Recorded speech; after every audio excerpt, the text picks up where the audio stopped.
आशा करता हूं कि आप सब अपने अपने घरों में सुरक्षित होंगे। आज ये गॉस लॉ की सीरीज का दूसरा लेक्चर है। पहले लेक्चर में हम लोगों ने एरिया वेक्टर और इलेक्ट्रिक फ्लक्स के बारे में पढ़ा था, तो आज हम लोग उसके आगे इलेक्ट्रिक फ्लक्स का जनरल इक्वेशन और सॉलिड एंगल क्या होता है ये देखेंगे और उसके बाद प्रूव करेंगे गॉस थ्योरम को। तो देर न करते हुए शुरू करते हैं आज का लेक्चर। तो कल बच्चों आप लोगों ने ये देखा था कि इलेक्ट्रिक फ्लक्स जो है फाई ई, ये कितना होता है हमारा E डॉट ए, और ये फॉर्मूला हमें वहां पे मिला था जहां पर हमने एक आर्बिट्रेरी सरफेस लिया था। अब अगर हम इसका जनरल इक्वेशन निकालना चाहें, यानी जहां पर हमारा सरफेस कैसा हो, कंटिन्यूअस हो या क्लोज हो, तो उसके लिए हम लोग फाई का एक जनरल इक्वेशन निकालना चाहते हैं। यानी अब जो हमारी डिमांड है वो क्या है, general equation of electric flux.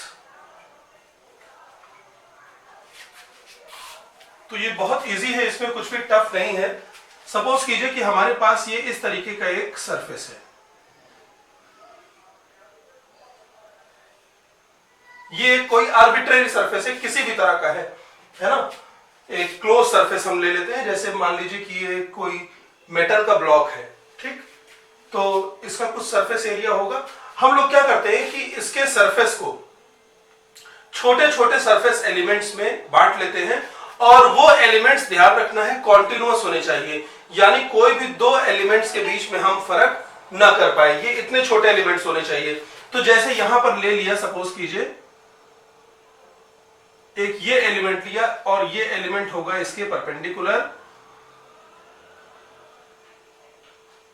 ये dA1, और यहां पर मान लेते हैं कि जो इलेक्ट्रिक फील्ड है ये किधर है, इस डायरेक्शन में है, और इलेक्ट्रिक फील्ड कितनी है हमारी यहां पर, E1 है, सपोज कर लीजिए कितनी है, E1। ऐसे ही दूसरी जगह यहां पर क्या ले लिया, dA2, और इलेक्ट्रिक फील्ड यहां पर मान लेते हैं कि इसी डायरेक्शन में आ रही है, E2। ऐसे ही इस जगह पर ले लेते हैं dE3, dA3 एरिया वेक्टर, और इलेक्ट्रिक फील्ड सपोज कर लीजिए इस डायरेक्शन में है E3। ऐसे ही करते करते यहां पर बहुत सारे हम लोगों ने वेक्टर ले लिए। तो इससे एसोसिएटेड फ्लक्स, यहां पर एसोसिएट होने वाला फ्लक्स कितना हो जाएगा, d∅1। इससे एसोसिएट होने वाला इलेक्ट्रिक फ्लक्स कितना हो जाएगा, d∅2। इससे कितना हो जाएगा, d∅3। यही होगा ना। तो जो टोटल फ्लक्स हमारा आएगा, तो सिंस जो टोटल फाई होगा, फाई ई, ये किसके बराबर होगा, d∅1 plus d∅2 plus d∅3, जो भी इनफाइनाइट टर्म, चूंकि ये dA1 dA2 dA3 ये क्या है, बहुत छोटे टर्म्स हैं, तो पार्ट्स जितने छोटे होंगे उनकी संख्या उतनी ज्यादा बढ़ती चली जाएगी, है ना। जैसे सपोज कीजिए कि ये एरिया है, ठीक, तो अभी तो इसकी वैल्यू है a, पार्ट हमने बहुत बड़ा लिया तो केवल एक पीस बना। अगर इसको ऐसे तोड़ दिया जाए तो A1 और A2 दो पार्ट बने, उन पीसेस का साइज छोटा हुआ, इन्हें और तोड़ा जाए। अब अगर मैं ये मान लूं कि ये जो व्हाइट बोर्ड है ये व्हाइट कलर की छोटी छोटी डॉट से मिलकर के बना हुआ है, और एक डॉट का जो एरिया, ऐसे ये ब्लैक डॉट है, ऐसे मान लीजिए व्हाइट डॉट है, उसके बगल में फिर एक व्हाइट डॉट, फिर एक, ऐसे बहुत सारी infinite number of white dots अगर इस पूरे बोर्ड पर डाली गई होगी तो हम क्या निकाल सकते हैं, इसका एरिया निकाल सकते हैं। और ये इस एक डॉट का एरिया है वो कितना है, dA। तो dA इतना छोटा है कि dA एरिया वाले एलिमेंट्स की संख्या कितनी है, बहुत बड़ी है, हम इनफाइनाइट मान लेते हैं। तो पहले dA से एसोसिएटेड फ्लक्स कितना है, d∅1, दूसरे से d∅2, तीसरे से d∅3। तो चूंकि इनकी संख्या बहुत ज्यादा है इसलिए यहां इसको इनफाइनाइट तक मैंने लिख दिया है। अब इनके जरा इक्वेशन लिख दिए जाए, तो ये हो जाएगा d∅1 कितना हो जाएगा, E1 dot dA1 plus E2 dot dA2 plus E3 dot dA3 up to infinite. तो ये सारे पार्ट्स कैसे हैं, कॉन्टिन्यूअस, और कॉन्टिन्यूअस चीजों के एडिशन के लिए हम क्या करते हैं, इंटीग्रेशन का इस्तेमाल करते हैं। क्या करते हैं, इंटीग्रेशन का। तो फाई ई जो टोटल फ्लक्स आ जाएगा ये इनका क्या होगा, सम होगा, और इनके सम को हम कैसे दिखाएंगे, इंटीग्रेशन से। तो ये हो जाएगा integral I E I dot D A I, यानी आई इंडेक्स है E1 plus E1 DA1, E1 dot DA1 plus E2 dot DA2 plus E3 dot DA3, ये करने के लिए ये हो गया। या जनरली अगर हम लोग लिखें ये सारे हमारे जो एरिया एलिमेंट है ये यूनिफॉर्म अगर हो तो हम लोग क्या लिख सकते हैं, phi E is equal to, अब ये क्लोज सरफेस है तो यहां पर इंटीग्रेशन क्या हो जाएगा, क्लोज हो जाएगा, क्लोज इंटीग्रल ई डॉट, बहुत सारे बुक्स में डी ए की जगह सरफेस इंटीग्रल लिखा रहेगा और वहां पर डी एस लिखा रहेगा, तो चाहे डी ए लिखिए या डी एस लिखिए बात ही एक ही है।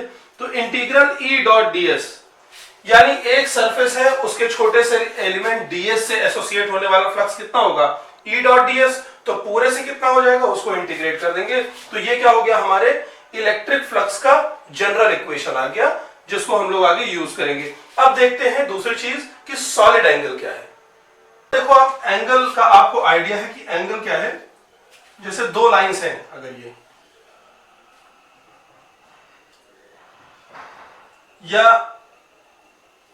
ये दो लाइंस हैं, इनके बीच का जो इंक्लिनेशन होता है,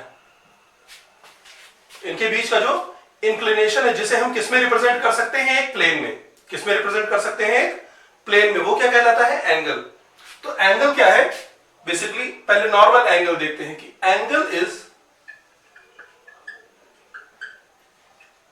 inclination between two lines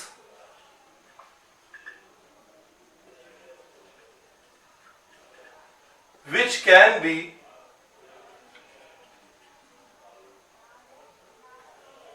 represented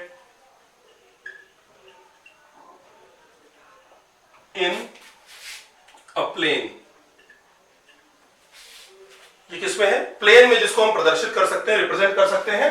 दो लाइंस के बीच के ऐसे इंक्लिनेशन को हम क्या बोलते हैं, एंगल। अब अगर आप ये सोचिए इन दो लाइंस के बीच में एक कोई एरिया होता, जैसे कि बर्थडे वाली कैप देखिए ना, जो कोन शेप की आती है, तो अगर ये ऐसे, यानी ये जो दोनों लाइंस है ये क्या दिखा रही होती, कर्व्ड सरफेस एरिया की बाउंड्री को शो कर रही होती, यानी यहां पर क्या है, एक डिस्क जैसा एरिया है ना, एक खाली डिस्क, ठीक है। अब आप देखें जरा, कैप को ध्यान करें तो कैप की जो बाउंड्री है, उस बाउंड्री के हर पॉइंट से कैप की जो टिप है उसको जोड़ने वाली एक लाइन आप बनाएं, तो ये सारी की सारी लाइंस क्या शो करेंगी, उस एंगल को शो करेंगी जो ये सरफेस एरिया इस पॉइंट पर सबटेंड कर रहा है, यानी बना रहा है। तो ये पूरा का पूरा, अब यहां से देखिए,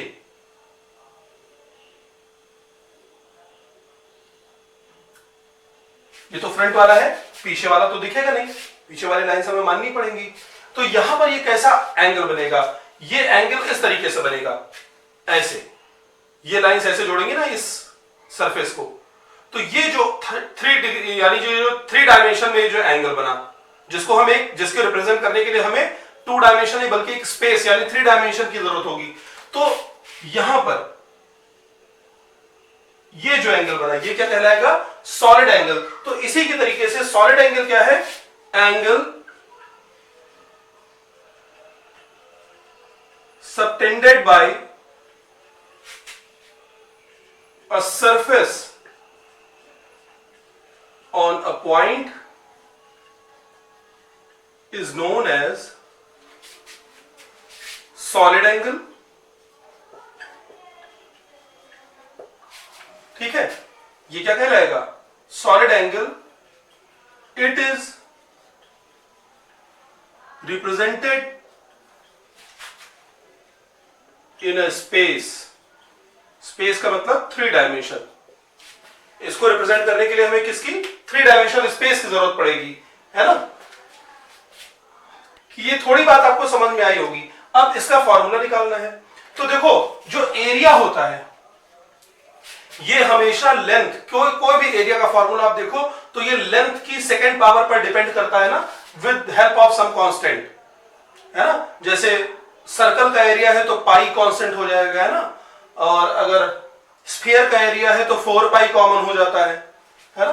तो वो कैसे आएगा ये देखिए, तो एरिया जो है ये हमेशा, अगर लेंथ को मैं रेडियस के टर्म में लिखूं तो ये आर स्क्वायर के प्रोपोर्शनल होता है, यानी ये अगर प्रोपोर्शनलिटी का साइन हटेगा तो यहां पर क्या आएगा, एक कांस्टेंट, या A is equal to omega R square, जहां पर ओमेगा क्या है, सॉलिड एंगल, और ओमेगा इज इक्वल टू हो जाएगा ए अपॉन आर स्क्वायर, इतने स्टेरेडियन। ठीक है, ओमेगा कितना हो जाएगा, ये हमारा, इतनी चीजें क्लियर है। अब देखते हैं maximum value of a solid angle, यानी किसी पॉइंट पर, जैसे हम जानते हैं कि किसी पॉइंट पर एंगल कितने डिग्री का बन सकता है, 2 पाई, तो किसी पॉइंट पर मैक्सिमम सॉलिड एंगल कितने डिग्री का बनेगा। तो ये देखते हैं कि मैक्सिमम सॉलिड एंगल की वैल्यू क्या होगी, यानी एक पॉइंट पर पूरी तरीके से सॉलिड एंगल बन जाए। तो इसको देखिए, बहुत इजी है। मैक्सिमम सॉलिड एंगल बनने के लिए क्या है कि जो पॉइंट है उसको सरफेस पूरी तरीके से घेरे रहे, यानी पूरी तरीके से एनक्लोज किए रहे, तो मैक्सिमम सॉलिड एंगल। तो हम मान लेते हैं बेटा कि एक सरफेस, एक स्फेरिकल सरफेस है जिसकी रेडियस कितनी है, आर। एक मैंने स्फेरिकल सरफेस लिया है और इसकी रेडियस क्या है, आर, और इसका एक छोटा सा ये एलिमेंट, ये इसका एरिया एलिमेंट जो है, ये अपने सेंटर पे जो सॉलिड एंगल ड्रॉ कर रहा है, ये है हमारा डी ओमेगा, और ये एरिया कितना है, डी ए। एरिया कितना है, डी ए है, और एंगल कितना बन रहा है, डी ओमेगा। ऐसे ही यहां पर कोई और एरिया होगा डी ए वन, वो कितना एंगल बनाएगा, डी ओमेगा वन। दूसरा डी ए टू, वो डी ओमेगा टू बनाएगा, डी ए थ्री, ऐसे। तो if a small area element dA makes a solid angle d omega at center of the sphere, then, तो अभी देखो आपने क्या देखा कि डी ओमेगा बराबर क्या आया था, ए बाई आर स्क्वायर आया था ना। तो ये रेडियस इसकी कितनी है, आर है, तो यहां बेटा डी ओमेगा कितना हो जाएगा, डी ओमेगा हो जाएगा d A upon are square, यही तो आएगा। अब पूरे सॉलिड एंगल के लिए हम लोग क्या करें, इस इक्वेशन को इंटीग्रेट कर दें। तो for complete solid angle we integrate above equation. ठीक है ना, भोले बाबा की शरण में जाते हैं हम लोग। तो ओमेगा इज इक्वल टू क्या आ जाएगा, इंटीग्रल डी ओमेगा। ठीक है ना, यानी ये आ जाएगा, डी ओमेगा की वैल्यू क्या है, integral d A upon are square. अब देखो ये जो एरिया हम लोगों ने लिया है कैसा है, क्लोज्ड एरिया है, तो जो इंटीग्रेशन होगा वो भी कैसा लगेगा, उस पर एक गोला बना देते हैं हम लोग, है ना। ये हमने अपनी नागिन को पहना दिया नौलखा। ठीक, तो ये जो ये सर्कल है ये क्या दिखा रहा है, क्लोज इंटीग्रेशन का साइन। क्यों, क्योंकि हमारा जो सरफेस है वो कैसा है, एनक्लोज है, चारों ओर से बंद है। तो इंटीग्रल डीए का मतलब क्या हुआ कि डीए जैसे जितने भी छोटे छोटे एरिया एलिमेंट है इस सरफेस पर, इन सबको जोड़ दो। तो जब आप इन सबको जोड़ देंगे तो क्या हो जाएगा, इस गोले का यानी इस स्फीयर का टोटल सरफेस एरिया आ जाएगा, और वो क्या होता है 4 पाई आर स्क्वायर। यानी इंटीग्रल डीए क्या हो जाएगा, total surface area of sphere, और ये हो जाएगा 4 पाई आर स्क्वायर, नीचे आर स्क्वायर, इसकी शहादत हो जाएगी, और कितना आ जाएगा 4 पाई। यानी कंप्लीट सॉलिड एंगल की वैल्यू कितनी होती है, 4 pi steradian. That is a complete solid angle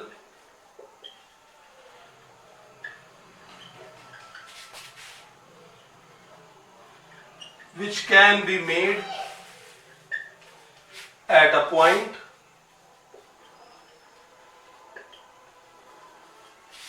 by a surface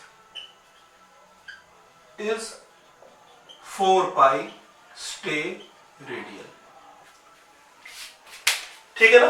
तो सॉलिड एंगल की डेफिनेशन क्या होती है? Solid angle is equal to area upon length का स्क्वायर, यानी a बाई आर स्क्वायर।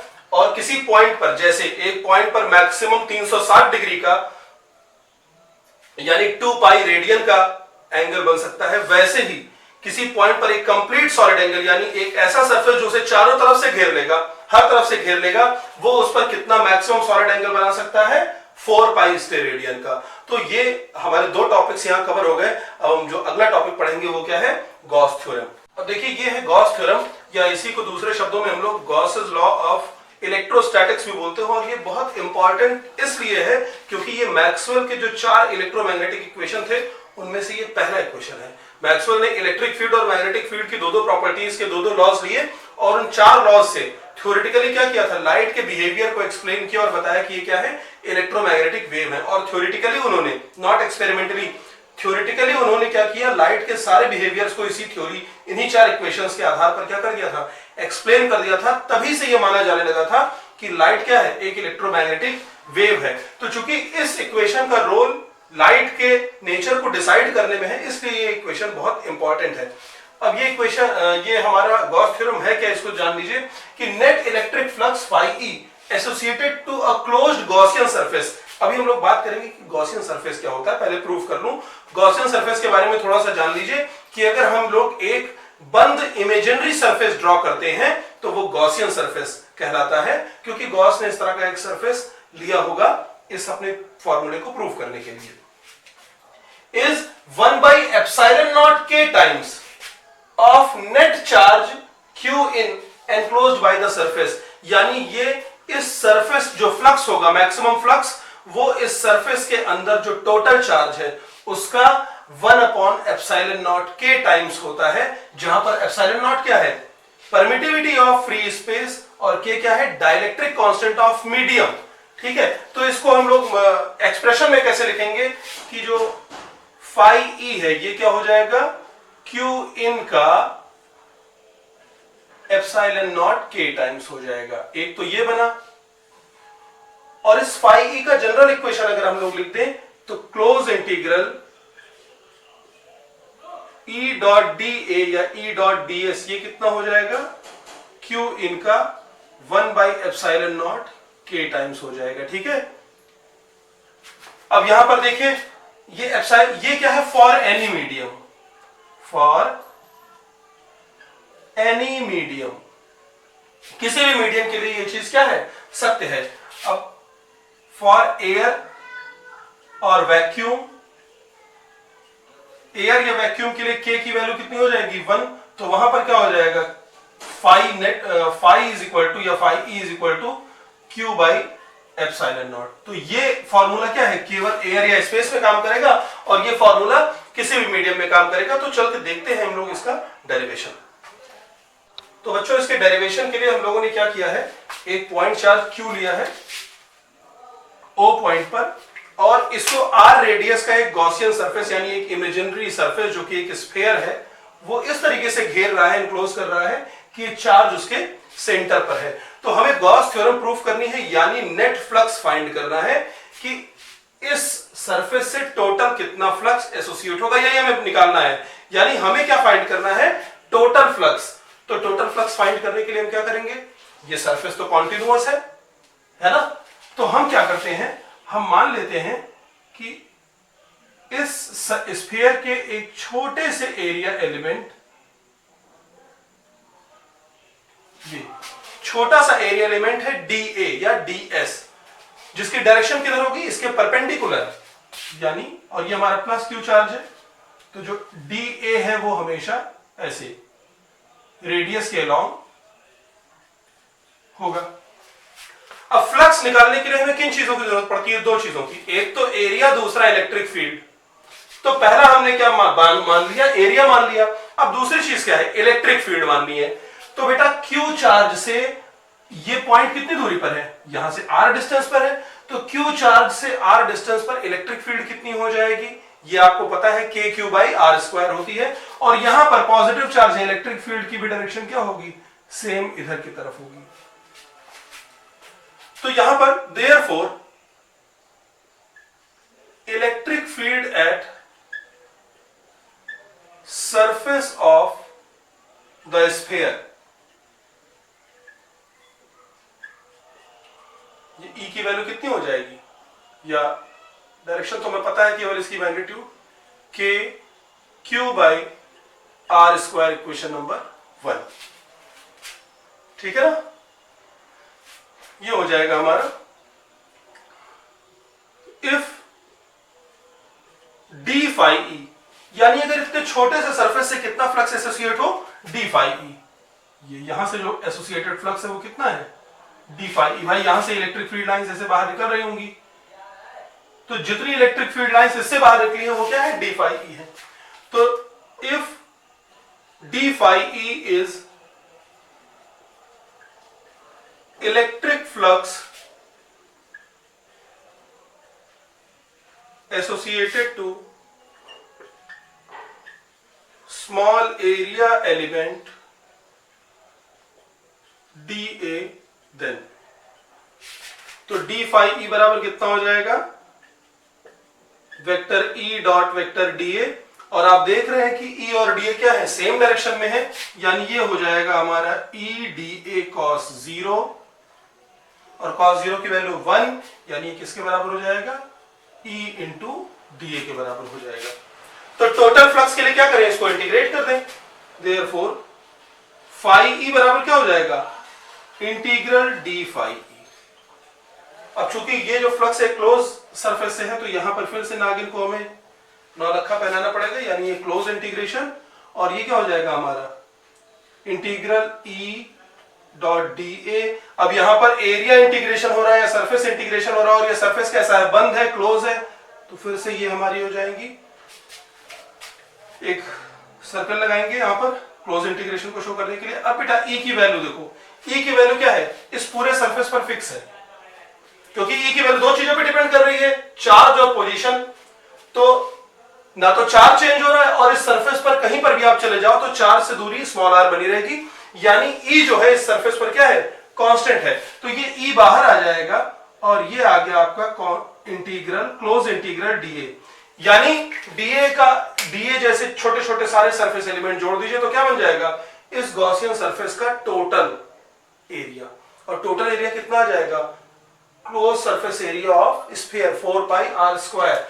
तो अब अगर हम लोग इसकी वैल्यू यहां पर पुट कर दें, तो फाई ई बराबर कितना हो जाएगा बच्चों, E की वैल्यू कितनी हो जाएगी, यहां पर मैं K लिख दे रहा हूं, क्योंकि मान लेता हूं कि मीडियम क्या है, K, where K is medium. अब यहां पर हम लोग लिख दें, ये K की वैल्यू भी यहां लिख देते हैं 1/4 पाई एप्सिलॉन, तो ये हो जाएगा 1/4 pi epsilon naught K Q by R square, ये इलेक्ट्रिक फील्ड है, इनटू इंटीग्रल dA, ये कितना हो जाएगा, E तो बाहर हो गया, और इंटीग्रल dA हो जाएगा 4 पाई R स्क्वायर। तो मल्टीप्लाई कर दीजिए 4 पाई R स्क्वायर से, और फिर से देखिए 4 पाई से 4 पाई, और R स्क्वायर से R स्क्वायर क्या हो जाएगा, शहीद हो जाएगा, और यहां क्या बचेगा, phi E is equal to, अब इसके अंदर टोटल चार्ज क्या है, Q by epsilon naught K।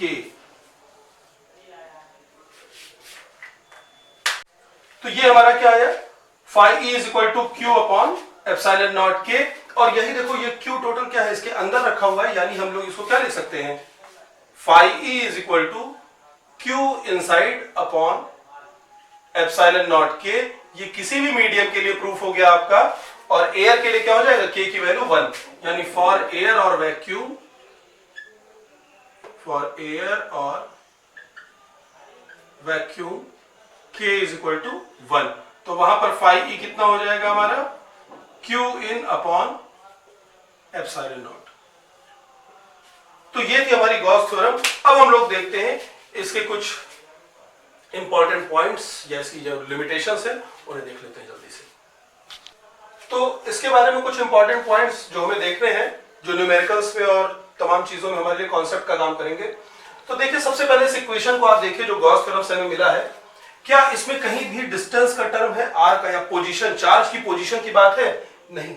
यानी कि एसोसिएट होने वाला जो नेट फ्लक्स है वो चार्ज की पोजीशन से क्या होता है, इररिस्पेक्टिव होता है। अंदर होना चाहिए स्फीयर के, यानी गॉसियन सरफेस के अंदर होना चाहिए, कहां पर हो इससे नहीं मतलब है। तो पहली चीज क्या है कि net flux associated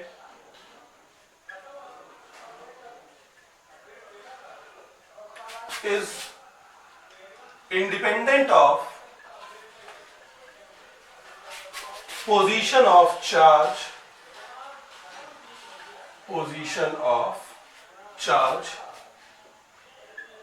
inside the Gaussian surface। ठीक है ना? यानी गॉसियन सरफेस के अंदर, जैसे ये गॉसियन सरफेस है, अब इसके अंदर अगर चार्ज यहां पर रखा है तो भी यही फ्लक्स एसोसिएट होगा, चार्ज यहां पर रखा है तो भी यही फ्लक्स एसोसिएट होगा, और अगर चार्ज इसके सेंटर पर है तो भी यही फ्लक्स एसोसिएट होगा। बस अंतर क्या आएगा कि यहां वाले चार्ज किससे जब हम स्टडी करेंगे तो क्या होगा, हमारी स्टडी थोड़ी सी टफ हो जाएगी। सेंटर पर रखने पर क्या होगा, सिमेट्री है चारों तरफ, तो उससे स्टडी क्या हो रही है, यानी मैथमेटिक्स छोटी हो जाती है, स्टडी आसान हो जाती है। अब अगर पोजीशन पे नहीं डिपेंड कर रहा है तो इस चार्ज को थोड़ा ही पता है कि हमें एक गोले ने घेरा, या हमें एक क्यूब ने घेरा, या हमें किसी एक एनोनिमस टाइप की जो है बॉडी ने घेरा हुआ है ना?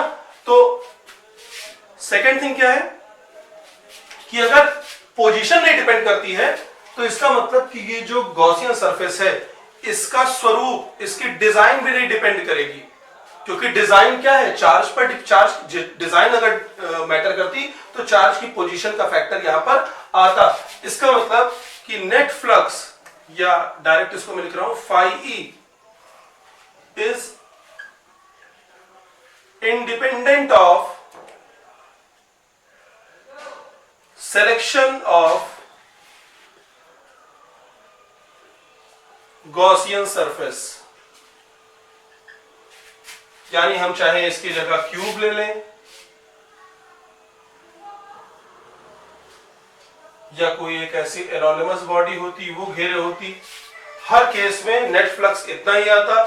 ये आपके ऊपर है, आप आसानी से सीखना चाहते हो तो आप गोला लीजिए, और कठिन सीखना चाहते हो तो आप क्यूब लीजिए, और कठिन सीखना चाहते हो तो आप समझ लीजिए कि शिवलिंग के अंदर चार्ज रखा हुआ है। ठीक है, ये आपके ऊपर है। तीसरी चीज, इलेक्ट्रोस्टैट्स की न्यूमेरिकल लगाते समय पहले, सबसे पहले आपसे क्या कहा था कि जब भी हम लोग क्या करते हैं, स्केलर क्वांटिटी कैलकुलेट करते हैं तो हमेशा चार्ज का साइन रखते हैं। यानी अगर इनसाइड गॉसियन सरफेस के अंदर अगर प्लस क्यू चार्ज है तो फाई ई कितना होगा, plus Q by epsilon naught के। अगर गॉसियन सरफेस के अंदर माइनस क्यू चार्ज है तो कितना फाई ई एसोसिएट होगा, minus Q by epsilon naught के। कैसे, यहां पर प्लस क्यू चार्ज है तो इलेक्ट्रिक फील्ड लाइंस क्या होंगी, ऐसे बाहर निकलेंगी। ठीक, ऑब्जर्वर कहां है, ऑब्जर्वर कहां है, हमेशा इस गॉसियन सरफेस के बाहर। ऑब्जर्वर हमेशा गॉसियन सरफेस के बाहर होगा और चार्ज हमेशा गॉसियन सरफेस के अंदर होगा। ये ध्यान रखिएगा, आप लोग गॉसियन सरफेस के अंदर जाकर के मत ऑब्जर्व कीजिएगा। तो ऑब्जर्वर है बाहर। अब देखो, फ्लक्स क्या है, ऑब्जर्वर के लिए आउटवर्ड है, यानी पॉजिटिव फ्लक्स। अगर ये क्या होता, माइनस क्यू चार्ज होता तो इलेक्ट्रिक फील्ड लाइंस क्या होती, टुवर्ड द चार्ज होती। और अब ऑब्जर्वर के लिए क्या हो गया, फ्लक्स इनवर्ड हो गया है। ऑब्जर्वर को क्या दिख रहा है कि इलेक्ट्रिक फील्ड लाइंस उससे चार्ज की तरफ जा रही है, यानी फ्लक्स कैसा हो गया, नेगेटिव। यानी डायरेक्शन से भी और साइन से भी, दोनों से सेम लॉजिक से हमारी बातें क्या हो रही हैं, प्रूफ हो रही हैं। तो दूसरी चीज क्या होगी कि इनसाइड जब हम सवाल लगाएंगे तो सवाल लगाते समय चार्ज का साइन क्या कर सकते हैं, ले सकते हैं। ये डिपेंड नहीं करता है कि आप छोड़ के कर रहे हो और लेके कर रहे हो, तो एक ही कॉन्सेप्ट से चलिएगा, कभी फंसेंगे नहीं आप लोग। नेक्स्ट चीज, अगर हमें सवाल इस तरीके से दिया हो कि साहब 2q चार्ज तो अंदर रखा हुआ है, एक गॉसियन सरफेस है, इसके अंदर रखा हुआ है चार्ज प्लस 2q, ठीक, और इसके बाहर रखा हुआ है चार्ज -2q। अब बताओ गॉस थ्योरम का यूज करके कि इससे कितना फ्लक्स एसोसिएट होगा। तो जो गॉस थ्योरम है ये केवल अंदर वाले चार्ज के लिए वैलिड है, बाहर वाले चार्ज के लिए वैलिड नहीं है। एक तो जनरल लॉजिक फिर मैथमेटिक्स से भी इसको प्रूव कर सकते हैं। अगर ये है तो इलेक्ट्रिक फील्ड लाइंस इसी तरीके से तो होंगी ना, -q चार्ज है अंदर की तरफ,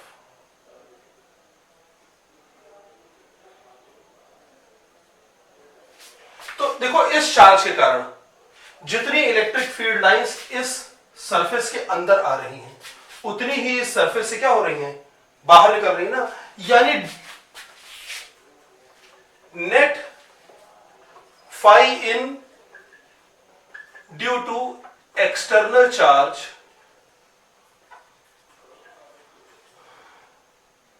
is equal to net phi out due to the same. यानी जो एक्सटर्नल चार्ज है उसके कारण जितना फ्लक्स इनवर्ड एसोसिएट होगा उतना ही फ्लक्स आउटवर्ड। तो मान लेते हैं कि यहां पर फाई ई इनवर्ड यानी फाई एक्सटर्नल अंदर की तरफ आया तो ये नेगेटिव, और यहां उतना ही बाहर निकला तो यानी उतना ही फाई एक्सटर्नल पॉजिटिव। तो टोटल फ्लक्स कितना हो गया, 0। और अगर इस अंदर वाले के कारण फाई ई हो रहा है तो जो क्यू नेट फाई नेट जो होगा हमारा ये कितना हो जाएगा, plus phi external plus phi E minus phi external. इससे ये शहीद हो गया। फिर से कितना बचा, यानी गॉस थ्योरम बाहर वाले चार्ज को पहचानती नहीं है। तुम कौन हो हम नहीं जानते। इसका मतलब कि गॉस थ्योरम में केवल हम लोग अंदर सरफेस के गॉसियन सरफेस के अंदर रखे हुए चार्ज के कारण क्या कर सकते हैं, इलेक्ट्रिक फ्लक्स फाइंड कर सकते हैं। बाहर वाले के कारण हो रहा होगा, हो सकता है कोई ऐसा ओपन सरफेस हो जिसके कारण हो रहा हो, लेकिन वहां पर ओपन सरफेस पर गॉस थ्योरम नहीं लगती। तो ये हमारी गॉस थ्योरम की एक लिमिटेशन है। नेक्स्ट पॉइंट क्या है कि अगर ये हमारे गॉसियन सरफेस के अंदर क्या हो, एक इलेक्ट्रिक डाइपोल रख दिया जाए plus q and minus q, तो भाई साहब फ्लक्स कितना एसोसिएट होगा। देखो phi net is equal to net q, ऊपर क्या रहता है टोटल क्यू, तो Q plus q minus q upon epsilon naught K, शून्य बटे सन्नाटा एप्सिलॉन नॉट के आ गया। यानी फाई नेट कितना हो गया, 0। क्यों, क्योंकि डाइपोल का नेट चार्ज कितना होता है, 0। एक विद्युत ध्रुव को अगर हम लोग किसी गॉसियन पृष्ठ के अंदर रख देंगे तो उससे बद्ध होने वाला वैद्युत फ्लक्स कितना होता है, 0। यानी net electric flux associated due to an electric dipole is 0। और कारण क्या है, क्योंकि डाइपोल दो चार्जेस का सिस्टम है और इस सिस्टम का नेट चार्ज कितना होता है, 0। तो यहां जैसे क्यू नेट की वैल्यू 0 रखोगे आत्मा को शांति मिल जाएगी बेटा, ठीक है।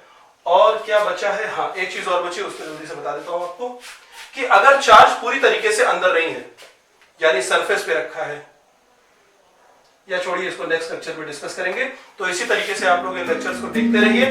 नेक्स्ट लेक्चर में हम लोग गॉस थ्योरम के न्यूमेरिकल्स लगाएंगे और जो गॉस थ्योरम के ऊपर जो रीजनिंग वाले क्वेश्चन होते हैं यानी जिसमें हमें केवल लॉजिक से सवाल लगाने होते हैं, तमाम आपके में दिए हुए हैं क्यूब वगैरह के, उनको सॉल्व करेंगे।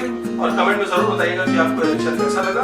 प्रैक्टिस करते रहिए, लगातार पढ़ते रहिए, लॉकडाउन में घर रहिए।